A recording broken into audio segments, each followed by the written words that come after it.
Magandang araw po. Sana po ay nasa mabuti kayong kalagayan. Ako po ulit si Obet. At meron na naman po tayong kwentong ibabahagi sa inyo. Ito po ay naganap sa totoong buhay. Ang kwentong ito ay ibinahagi ng isa sa ating mga tagapakinig. Ito po ay nangyari sa lalawigan ng Mindoro. Ito po ang kwento. Tuwing matatapos ang aming gawaing bahay at pagtulong sa bukid, na kasama na doon yung pag-igib sa aming inumin, ay ang paglalaro ang pinakamasayang ginagawa naming mga bata. Laro lang ang aming ginagawa palagi. Ngunit lagi yung nauunsyami dahil sa aking kapatid. Hindi ako nakakapaglaro dahil sa kanya. May kapatid ako na mas matanda pa sa akin. Siya si Kuya Temyong. At masama ang loob ko sa kanya. Pakiramdam ko malaki ang galit niya sa akin. Dahil sa tuwing maglalaro ako, ay siya ang kumukontra. Lagi akong pinapalo nun at ginugulpi.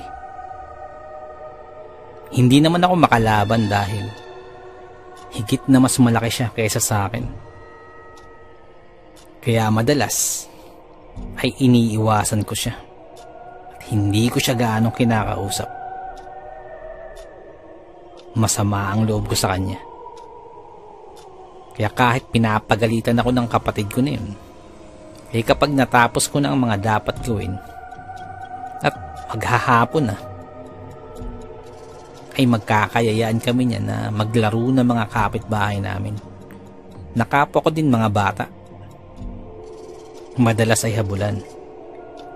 Luksong tinik o luksong baka ang aming nilalaro. At kung malapit nang magtakip silim, ay taguan na ang aming laro nun. Wala pang kuryente nun sa aming baryo, kaya naman mahirap maghanap, lalo na kapag ikaw ang taya, dahil tanging liwanag ng buwan lamang ang iyong magiging kakampi. Kaya madalas ako yung nabuburot nun, o ako yung madalas na taya. Madali kasi kung makita nun pag nagtatago ako, dahil may kabagalan kasi kung tumakbo. Kaya madalas nauunahan akong magtago sa magagandang pwesto. Nang minsang nagtaguan kami, ay nakaswerte ako at nahanap ko agad yung isa kong kalaro. Kaya hindi na ako nabalagoong o yung matagal na nataya. Nataya ako agad si Uping. Kasunod nun ay nagbilang na si Uping ng hanggang 10. At eto na ang pagkakataon kong makatago. Patakbo na ako papunta sa bayabas at aakyat dun. Ngunit naunahan ako ni Barok. Kaya naisip ko dun na lang banda sa may malapit sa mga tanim ng tanglad. May mga kulungan dun ng manok na walang nakalagay. At pwede akong magtago dun. Kaya yun ang tinungo ko. Ngunit pagkapunta ko, ay naunahan na din ako. May nakatago na dun. Dun nagtatago si Pendong. Kaya wala na akong ibang mapuntahan kundi dun na lang sa likod ng puno ng akasya. Kaya lang, madali akong makikita dun dahil wala naman talagang pagtataguan dun. Pero dahil matatapos na ang pagbibilang ni Uping, ay wala na akong nagawa kundi ang kumaripas ng takbo at pumunta sa bandang dulo kung nasaan yung puno ng akasya. Walang nagtatago dito dahil napakadaling makita kung sino man ang magtatangkang magtago dito. Tumigil na sa pagbibilang si Uping at nagsimula na itong maghanap ng mga nakatago. Kaya kaagad ay pumeso na ako sa gilid ng puno ng akasya na to. At habang nagtatago ay maya-maya pa ay naririnig ko na may nakapunta na sa base at hindi na taya ni Uping. Kaya sumilip ako. Nang maya-maya pa ay nakita ko ng unti-unti nang lumalapit sa pinagtataguan ko si Uping. Kaya nakaramdam ako ng kaba. Kaya nagtago muli ako. Sa isip-isip ko, mukhang matataya na naman ako. Kaya pilit kong ikuble ang sarili ko dun sa puno ng akasya nang may tumawag sa akin. Boyong! Boyong! Nang marinig yun ay hinanap ko kung sino yung tumatawag sa akin. Boyong! Boyong! Tawag muli niya ito sa akin. Hindi ko alam kung sino yung tumatawag sa akin, pero boses bata din. Baka isa sa mga kalaro ko. Kaya sumagot din ako ng pabulong. Asan ka ba? Hindi kita makita. Malapit na dito si Uping. Bilisan mo, sabi ko. Nang biglang may lumabas na bata na mukhang dun ito nagtatago sa may puno ng kakawate. Hindi ko gaanong makita ang mukha nito pero tingin ko ay siya si Andoy. Halika, punta ka dito. Malapit na si Uping. Makikita ka niya dyan, sabi ni Andoy sa akin. Kaya ako naman ay nakaramdam ng kaba pa na baka mataya na naman ako ni Uping. Kaya halos pagapang akong umalis sa pwesto ko at pumunta sa kinaroroonan ni Andoy. Pagkadating ko sa puno ng kakawate ay agad akong pumunta sa likuran nito dahil sigurado ako na andun si Andoy nagtatago. Kaya pumwesto ako dun bigla. Pagkatingin ko ay andun nga si Andoy. Nakaupo ito at nakayoko at talagang nagtatago. Kaya tinapik ko ito sa balikat. Ngunit bago ko pa siya mahawakan ay kaagad itong lumingon sa akin. Pagkalingon niya ay medyo napaatras ako dahil hindi si Andoy ang bata na to. Sino ka? Anong pangalan mo? Sabi ko. Bagong lipat lang kami.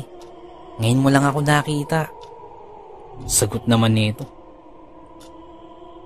Pagkatingin ko naman ay parang ordinaryong bata lang din. At tama nga naman dahil may bagong lipat dyan malapit sa bukid. Baka siya yung batang taga dun. Tara, doon tayo magtago, sabi pa ng bata sa akin. Dito na lang, baka malayo na dun sabi ko naman. Makikita tayo dito ni Uping, sagot naman ng bata. At ilang sandali pa ay nandidiyan na nga si Uping at papalapit na sa kinaroroonan namin at hinahanap kami. Kaya sumang-ayon na lamang ako sa bata.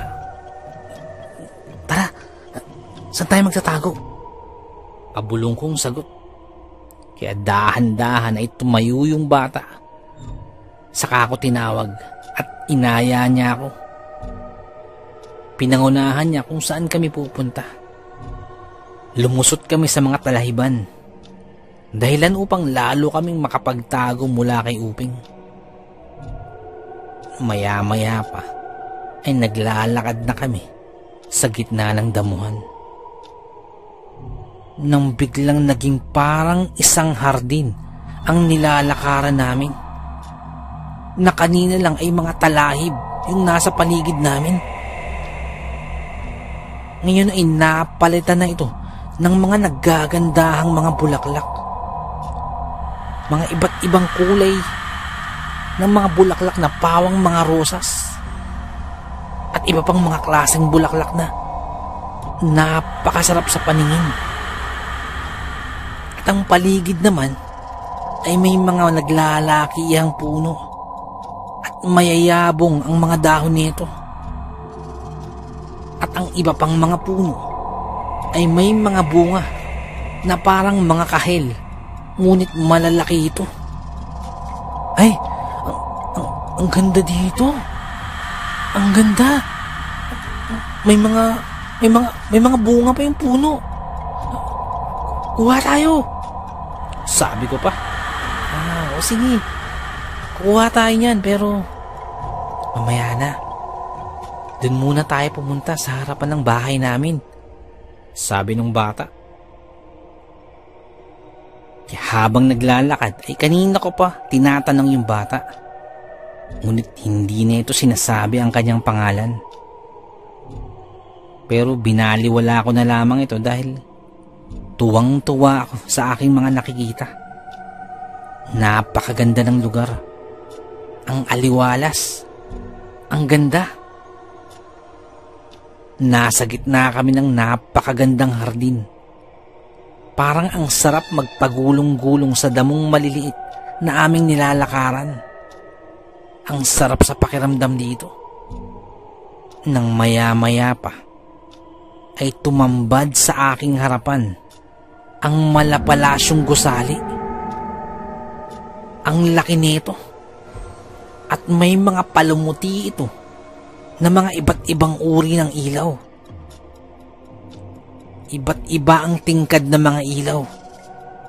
May puti, may pula, may dilaw, at may asul. Iba-iba ang tingkad ng mga ito. At sabay-sabay na umiilaw na parang nakikislapan. Napakasarap sa tanawin. Aliw na aliw ako sa aking nakikita talaga. Napakaganda, parang nasa harapan ako ng isang napakagandang karnabal na may mga palamuting iba't ibang uri ng ilaw at iba't ibang uri ng mga bato na nagkikislapan. Ito yung bahay namin, sabi nung bata. Pagkatingin ko ay napakalaki ng kanilang bahay. Parang palasyo. Yung pintuan pa lamang sa harapan ng kanilang bahay ay napakalaki. Pakiwari ko ay sintaas ito ng punong akasya. At bukod sa napakalaki, ay may mga palamuti itong iba't ibang uri ng kumikislap na bato. Napakaganda sa paningin. At ang hawakan ng malaking pintuan na ito ay parang gawa sa bakal na malaki at manilaw-nilaw ang kulay nito. At ang kintab nito ay lalong tumitindi kapag natatamaan ng ilaw. Baka ito yung tinatawag nilang ginto. At bukod dun ay may mga bato pang nakalagay dito na kumikislap din na parang bituin. Napakaganda. Ilang sandali pa ay bumukas ang napakalaking pinto na yun. Bumukas ito.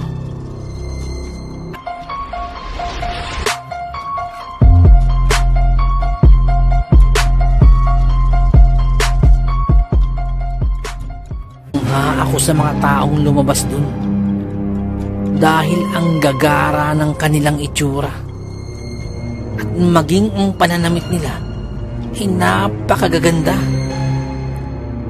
Para silang mga hari at reyna Ganyan ang kanilang mga kasuotan. Parang yung mga nababasa ko sa libro. Sila ang aking mga magulang, sabi ng bata. Kaya muli ay namangha ako sa aking natanaw. Nais mo bang pumasok sa aming tahanan? Ang alok sa akin ng bata. Sa sobrang pagkamangha ko, ay hindi ako nakasagot. At tuwang-tuwa ako sa aking nakikita. Sobrang manghang-mangha ako sa kanilang mga pananamit. Ngunit napansin ko na parang hindi sila kababakasan ng kahit anong emosyon. Ni hindi ngumingiti ang mga magulang ng bata. Tumingin ang mga ito sa akin at nakatingin lamang. Blankong-blanko ang tingin at hindi kababakasan ng kahit anong emosyon. Ngunit binaliwala ko lamang yun dahil sobrang kinagigiliwan ko ang mga palamuti at ang mga ilaw sa nakamamanghang malapalasyong bahay nilang yun. Maya-maya pa, ay nagsalitang muli ang bata. Gusto mo bang pumasok sa aming bahay? Halika na, pumasok tayo. May pagkain dun sa loob. Ang alok sa akin ng bata. Tamang-tama naman dahil nagugutom na din ako. Kaya susunod na ako sa bata. Nang bigla akong nakakita ng malaking paru-paro. Yung parang mariposa. Ganun siya kalaki, ngunit ang itsura nito ay parang nag-iiba-iba ang kulay. At kumpara sa mariposa, ay tila napakaamo nito. Lumipad dito sa aking harapan at bahagyang dumapo sa aking daliri. Ngunit kaagad-agad ding lumipad. Kaya sinundan ko ito. Parang ang amo-amo ng malaking paru-paro na yun. Nag-iiba-iba ang kulay niya na parang sa bahaghari. Lumipad ang paru-paro palayo sa bahay ng bata. Kaya sinundan ko ito. At unti-unti ay bumibilis ang lipad ng paru-paro. Kaya napabilis din ang aking lakad. Hanggang sa tumakbo na ako sa kakahabol sa paru-paro. Nang bigla na lamang nawala yung paru-paro. Kasabay nun, inatagpuan ko na lamang ang sarili ko na nasa gitna ng kadiliman. Wala akong makita. Panay kadiliman lang. Kumawag-kawag ako at nagpupumiglas. Para akong lumulutang na hindi ko maintindihan. Sinubukan kong sumigaw ngunit pagkasigaw ko ay nakainom ako ng maraming tubig. Natagpuan ko na lamang ang sarili ko na naghahabol ng hangin at hindi makahinga. Nang aking mapagtanto ay nasa ilalim na ako ng tubig. Nagkakampay ako. Buong lakas kong ikinampay ang aking kamay at mga paa. Ngunit masyado ng maraming hangin ang nawala sa akin. At muli ay nakainom pa ako ng tubig sa paghahabol sa aking hininga. Nang makakita ako ng parang kamay. Kamay ng isang tao sa aking itaas banda. Hinang-hina na ako nun ngunit pinilit kong maikampay ang kanang kamay ko. At kahit papano'y nahawakan ko yung kamay na yun. Pagkahaba ko ay kagad hinablot ng kamay na yun ang aking kamay. At kagad akong hinila pa itaas. Ngunit mawawalan na ako ng ulirat ng mga sandaling yun. Nang biglang may humila sa aking uluhan at hinila ang aking buhok. Nang maya-maya pa'y nakaahon ako sa tubig at suminghap ako ng napakalalim. Dun ko pa lamang napagtanto na nasa ilog ako. At kung paano ako napunta dito ay hindi ko alam. Hinang-hina ang katawan ko nang may sumampal-sampal sa aking muka. At dun ay medyo nagising ako. At dun ko nakita ang aking kuya. Si Kuya Temyong. At umiiyak itong inakap ako. Dun ko pa lamang nakita na inakap ako ni Kuya Temyong ng ganun kahigpit. Siya yung lumusong sa ilog at nagligtas sa akin. Kanyang kamay yun humatak sa akin. Ang mga kalaro ko nun ay nasa gilid lamang ng ilog at inaabangan ang aking pag-ahon. At sa puntong yun ay maayos naman na ako maliban lamang sa dami ng tubig na nainom ko. At medyo nahihilo-hilo pa ako. Pagkaahon ko sa lupa, ay nakita ko ang kagalakan sa mukha ng aking mga kalaro. Lalo na kay Kuya Temyong. Hindi ko malaman kung paano ako napunta sa ilog. Ngunit laking pasalamat ko nung gabi na yun na hinanap ako ni Kuya Temyong dahil gabi na nun at pinapauwi na ako.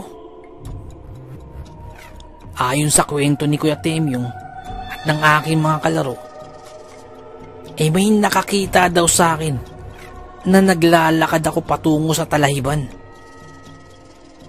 Makailang beses daw akong tinawag ng mga kalaro ko ngunit parang wala daw ako sa sarili at naglakad lamang ako patungo sa direksyon na kung saan yung ilog. Kaya sinundan lamang ako ng mga kalaro ko. At nang makarating daw ako sa ilog, ay patuloy pa din ako sa paglalakad. Hanggang sa malalim na parte ng ilog, na para ako magpapakamatay. Mabuti na lamang daw at may nakapagsabi kay Kuya Temyong kung nasaan ako nagpunta. At agad-agad itong sumunod. Pagkadating ni Kuya Temyong sa ilog, ay hindi na ako matanaw pa. Hindi na ako mahanap kung nasan ako. Nasa ilalim na daw ako ng ilog ng mga sandaling yun. At ilang minuto nang hindi umaahon. Kaya walang ano-ano ay kaagad akong nilundag ni Kuya Temyong dun sa ilalim ng ilog at sumisid. Nakailang beses pa nang sisid si Kuya Temyong. Ngunit wala. Hindi daw ako makita.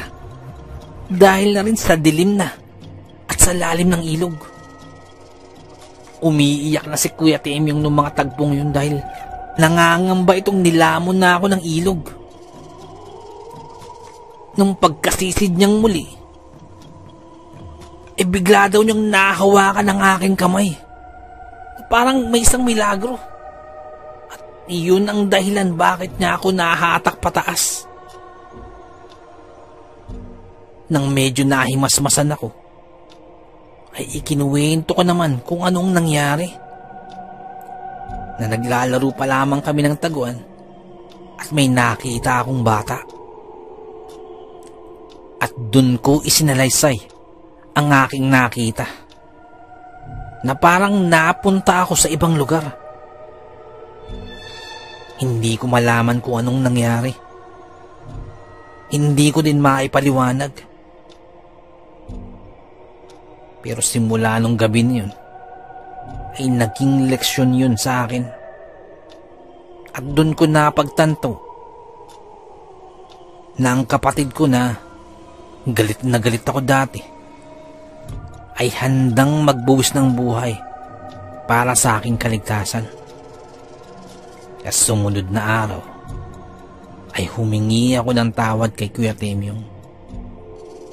At simula nun, ay hindi na ako muling naglaro kapag gabi. Lalo na ang taguan. Napakahiwaga ng ating mundong ginagalawan.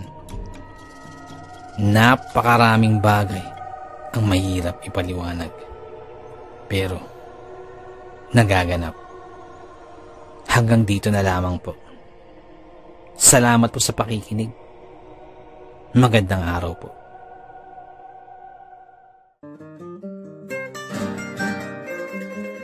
Nais ko lamang pong magpasalamat sa lahat mo ng sumusuporta sa ating channel, sa lahat mo ng ating tagapakinig, mga subscribers po, mga silent listeners, mga OFW listeners, maraming salamat po. Nais ko lamang pong i-shoutout si Ma'am Mary Asilar dyan po sa may UK. Shoutout din po kay Ma'am Annie Apruebo, kay Ma'am Annie Viloria, at kay Boss Baby Langka. Shoutout po, maraming salamat po. Shoutout din po kay Ma'am Janet Verga dyan po sa may Qatar. Shoutout po kay Ma'am Liza Arcega. Shoutout po. Shoutout din po sa Manhattan Hamburger dyan po sa may Bukandala 3, Imus Cavite. Shoutout po sa inyo. Ganun din po kay Boss Fernando Marcos. Shoutout po. Shoutout din po kay Ma'am Christy Harm dyan po sa may Hamburg, Germany. Shoutout po. Ganun din po kay Tata Estong Nestor Bauyon dyan po sa may London, England. Shoutout po. Kay Boss Jing Fensalida, isa po sa ating mga silent listeners, maraming salamat po. At kay Boss Bobby Gonzales at sa Gonzales family, shoutout po, maraming salamat po, boss. Ganun din po kay Boss Camelo Aroy, shoutout po. Kay Boss Malvin Esquera, boss, shoutout po. Kay Boss Miguel Doris Kibel, shoutout po. Kay Ma'am Imelda Pascua, kay Ma'am Elizabeth Arnaiz, shoutout po.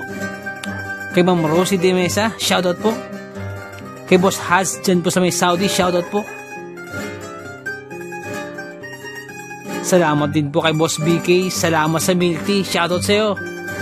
At salamat sa suporta, shoutout po. Salamat din po kay Ma'am Eileen Rodriguez, shoutout po ma'am sa mga suggestion, maraming salamat po.